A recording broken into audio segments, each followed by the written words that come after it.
ডাকসুর পক্ষ থেকে আমরা আজকে ২ টা হল, জগন্নাথ হল এবং শামসুন্নাহার হলে আমাদের ফ্রি মেডিকেল ক্যাম্প শুরু করেছি। আমাদের মূল টার্গেট হচ্ছে আমাদের বিশ্ববিদ্যালয়ের যে মেডিকেল সেন্টার আছে সেটাকে আধুনিকায়ন করা।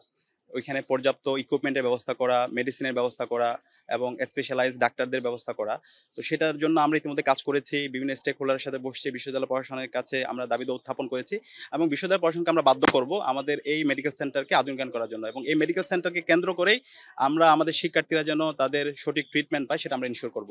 তো এটা হওয়ার আগ পর্যন্ত আমাদের শিক্ষার্থীরা যেন তাদের ট্রিটমেন্ট সেবা থেকে কোনোভাবে তারা বঞ্চিত না হয়, সেজন্য আমরা আমাদের এই উদ্যোগ হাতে নিয়েছি।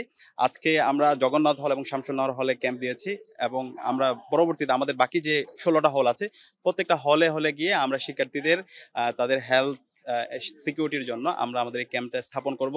তাদের জন্য পর্যাপ্ত মেডিসিনের ব্যবস্থা করা এবং ডাক্তারের স্পেশালাইজড ডাক্তারের ব্যবস্থা করা সেটা আমরা করব। একই সাথে শিক্ষার্থীদের মেন্টাল হেলথ নিয়ে কাজ করার জন্য আমরা প্রত্যেকটা হলে হলে গিয়ে সেমিনার আয়োজন করা এবং তাদের ট্রিটমেন্টের আয়োজন করা সেটাও আমরা করব। তো সব মিলে আমরা সকাল থেকে স্বতঃস্ফূর্ত রেসপন্স দেখতে পাচ্ছি এবং শিক্ষার্থীদের তাদের কথাগুলো শুনছি। আমরা কিন্তু ইশতেহারে বলেছিলাম আমরা শিক্ষার্থীদের স্বাস্থ্যের নিরাপত্তা নিয়ে আমরা কাজ করতে চাই। তো ইতিমধ্যে আমরা আমাদের কাজ যে কথাগুলো বলেছি সেটা আমরা আমাদের কথা এবং কাজের মাধ্যমে আমরা প্রমাণ করেছি। তো আমরা আশা রাখছি ইনশাআল্লাহ শিক্ষার্থীরা যে জন্য আমাদেরকে নির্বাচিত করেছে তাদের প্রতিনিধি হিসাবে আমরা প্রত্যেকটা তাদের কমিটমেন্টে আমরা যথাযথভাবে আমরা বাস্তবায়ন করবো ইনশাআল্লাহ এবং সে জায়গায় শিক্ষার্থীরা আমাদের পাশে থাকবে। আমাদের প্রথম প্রায়োরিটি হচ্ছে এই জায়গায় আমাদের স্বাস্থ্যের অনিরাপত্তার মূল কারণ হচ্ছে কি খাদ্যের অনিরাপত্তা। তো এই খাদ্যের নিরাপত্তা বাড়ানোর জন্য আমরা ইতিমধ্যে ঢাকা বিশ্ববিদ্যালয়ের ১৮টা হল এবং যে ক্যান্টিন ক্যাফেটেরিয়াগুলো আছে প্রত্যেক মালিকের সাথে আমরা বসেছি। আমরা নিরাপদ খাদ্য অধিদপ্তরের সাথেও বসেছি।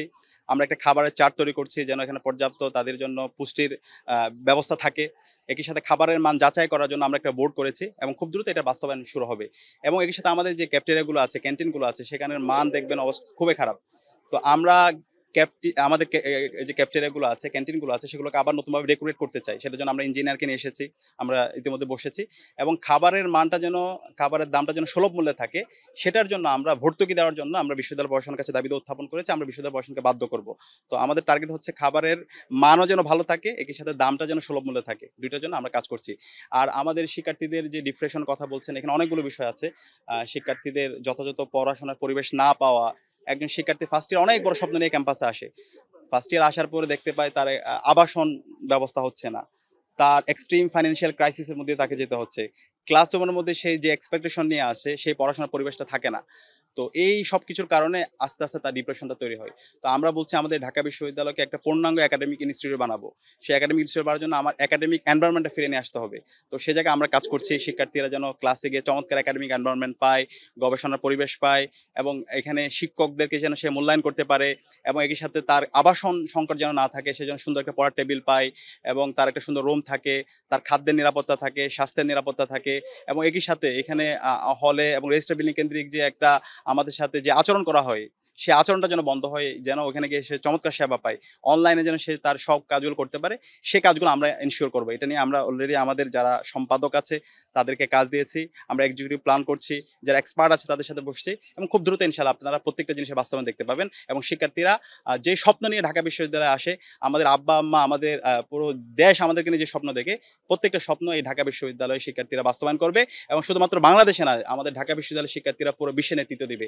আমি মনে করি, আমি বিশ্বাস করি ঢাকা বিশ্ববিদ্যালয়ের শিক্ষার্থীদের সেই যোগ্যতা সক্ষমতা আছে।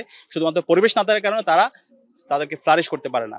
আমরা ডাকসুর উদ্যোগে সেই পরিবেশ নিশ্চিত করার জন্য বিশ্ববিদ্যালয় প্রশাসনকে যা করা দরকার সেটা করবো এবং বিশ্ববিদ্যালয়ের শিক্ষার্থীরা সারা বিশ্বব্যাপী নেতৃত্ব দিবে ইনশাআল্লাহ। আমরা বলছি গণতান্ত্রিক পরিবেশে যে কারো যে কোনো ধরনের মতামত করার অধিকার আছে, আমরা সেই মতামতকে আমরা ধন্যবাদ জানাই, সাধুবাদ জানাই এবং আমরা দেখতে পেয়েছেন ডাকসু নির্বাচনে শুরু থেকে শিক্ষার্থীদের স্বতঃস্ফূর্ত রেসপন্স এবং যে নির্বাচন হচ্ছিল সেদিন ফেস্টিভ মোড, শিক্ষার্থীরা স্বতঃস্ফূর্তভাবে ভোট দেওয়ার জন্য তাদের পছন্দের প্রার্থীকে ভোট দেওয়ার জন্য এসেছে এবং প্রত্যেকটা কেন্দ্রে এখানে হচ্ছে আমরা যারা প্রার্থী ছিলাম আমাদের এজেন্ট ছিল, অবজারভাররা ছিল এবং এইখানে সিসিটিভি ছিল। যখন ভোট গণনা হচ্ছিল তখন সবার উপস্থিত ছিল, অবজারভার, এরপর হচ্ছে পোলিং এজেন্ট, এরপর হচ্ছে সাংবাদিকদের একটা প্রতিনিধি ছিল। তো এই সব কিছু এবং নির্বাচন ফলাফল পরবর্তী শিক্ষার্থীদের স্বতঃস্ফূর্ত উচ্ছ্বাস আমরা দেখতে পেয়েছি। তো এখন এতদিন পরে যে অভিযোগগুলো আসছে, আমরা যে অভিযোগগুলো দিচ্ছি এটা বিশ্ববিদ্যালয় প্রশাসনের কাজ হচ্ছে এগুলো জবাব দেওয়া। আমরা আশা করব বিশ্ববিদ্যালয় প্রশাসন তাদেরকে সহযোগিতা করবে। আর এই নির্বাচনে আমরা শিক্ষার্থীদের যেই রেসপন্স, শিক্ষার্থীদের যে ম্যান্ডেট সেটাকে আমার আমি মনে করি সবার এটাকে স্বাগত জানানো উচিত। এর বাইরে কেউ যদি আবার সে এটাকে ফ্রেমিং করার চেষ্টা করে আল্টিমেটলি এটা শিক্ষার্থীদের বিরুদ্ধে তারা অবস্থান নেবে। তো শিক্ষার্থীদের যে রেসপন্স শিক্ষার্থীরা তাদের প্রতিনিধি হিসাবে যাদেরকেই তাদের প্রতিনিধি হিসাবে তারা নির্বাচিত করেছে তাদের প্রতি সবার রেসপেক্ট থাকা উচিত। এটা হলে শিক্ষার্থীরা তাদের পাশে থাকবে। এর বাইরে তারা যদি অন্য ধরনের বয়ান তৈরি করার চেষ্টা করে তাহলে তারা শিক্ষার্থীদের বিরুদ্ধে অবস্থান নেবে।